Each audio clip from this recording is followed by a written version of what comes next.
Good afternoon everyone. आज हम करेंगे फ्लेक्चर्स ऑफ ब्रेन। फ्लेक्चर का मतलब होता है बेंड। होता क्या है कि जो वर्टिब्रेट्स के एम्ब्रियो है ड्यूरिंग डेवलपमेंट, उनका जो ब्रेन है किसमें एनक्लोज्ड है? Brain is enclosed in school और यू कैन से क्रेनियम। अब डेवलपमेंट के दौरान स्कल और क्रेनियम का जो डेवलपमेंट है वो स्लो है और ब्रेन का जो है डेवलपमेंट वो कंपैरेटिवली फास्ट है। तो अब इस fast growing embryo brain of embryo को यदि स्लो ग्रोइंग स्कल और क्रेनियम में एडजस्ट करना है तो इट हैज टू बेंड। ठीक है, तो आज हम वो मेजर बेंड्स कौन कौन से हैं वो हम देखेंगे। तुम्हें पता ही है कि अगर हम करें कि जो है initially this is you can say fore brain, this is mid brain and this is hind brain and this is spinal cord. यही होता है ना। यदि हम एक इसको इस तरह से लाइन में दिखाएं, स्ट्रेट लाइन में यदि हम दिखाएं, यू विल फाइंड कि से इस तरह से हम इसकी पिक्चर दिखाएं डायग्रामेटिक रिप्रेजेंटेशन में, सो विल फाइंड कि suppose this is forebrain और you can say prosencephalon, this is mesencephalon and this is rhombencephalon and this is spinal cord. तो सबसे पहला जो फ्लेक्चर है, बेंड है, वो समवेयर मिड ब्रेन में होता है और इस फ्लेक्चर को बोलते हैं क्रेनियल फ्लेक्चर और सिफेलिक फ्लेक्चर। तो जैसे ये बेंड होगा तो क्या पोजीशन हो जाएगी ब्रेन की? इस तरह से ये पोजीशन हो जाएगी ना। ठीक है, ये यहाँ पे प्रोजेंसेफेलॉन, ये इतना जो है मेसेंसेफेलॉन, इतना rhombencephalon and this is spinal cord. अब जो सेकंड बेंड होता है वो कहाँ होता है? It occur somewhere over here, rhombencephalon, hindbrain और स्पाइनल कॉर्ड के बीच में। तो पोजीशन क्या हो जाएगी अगर हम देखें तो सेंट्रल नर्वस सिस्टम की इस तरह से ये हो जाएगी ना।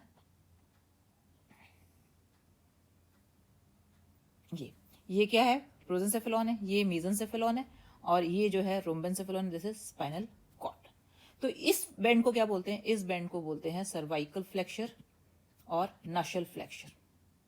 ठीक है, तो ये दोनों जो बेंड है, इफ यू सी, ये दोनों ही बेंड जो है इस तरह से डॉर्सल की तरफ जा रहे हैं, ऊपर की तरफ जा रहे हैं।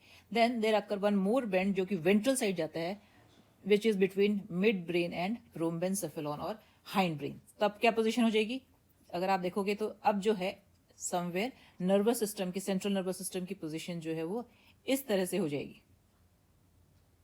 ठीक है, ये जो है फोर ब्रेन है, ये मिड ब्रेन है, ये इतना पोर्शन हाइंड ब्रेन का और ये स्पाइनल कॉर्ड का।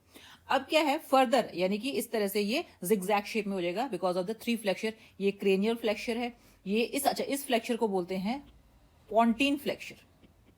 सेकेंड ये पॉन्टीन फ्लेक्चर है and this one is cervical और नशल फ्लेक्चर। ठीक है, अब क्या होता है इस तरह से जिगजैग फॉर्म ये जो है सेंट्रल नर्वस सिस्टम फॉर्म हो जाता है, but the brain is still growing further. तो ये इतना ग्रो करता है कि एक स्टेज आती है कि जब ये फ्लेक्चर और ये बेंड जो है दिखाई नहीं देते हैं।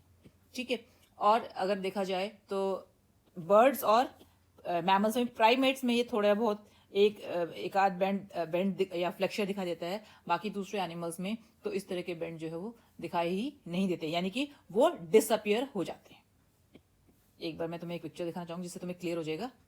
ये देखो, अब आप देखो इसमें जो है ये देखो सिफेलिक फ्लेक्चर है समवेयर ओवर है, ये यहाँ पे देखो सर्वाइकल फ्लेक्चर है और ये यहाँ पे देखो पॉन्टीन फ्लेक्चर दिखाई दे रहा है। ये पर डिफरेंट पार्ट्स ऑफ ब्रेन, ये आप देखो डिफरेंटली ग्रो कर रहे हैं ना, और वो इतना ग्रो कर जाते हैं कि जो बेंड्स हैं वो इतने क्लियरली विजिबल नहीं होते हैं।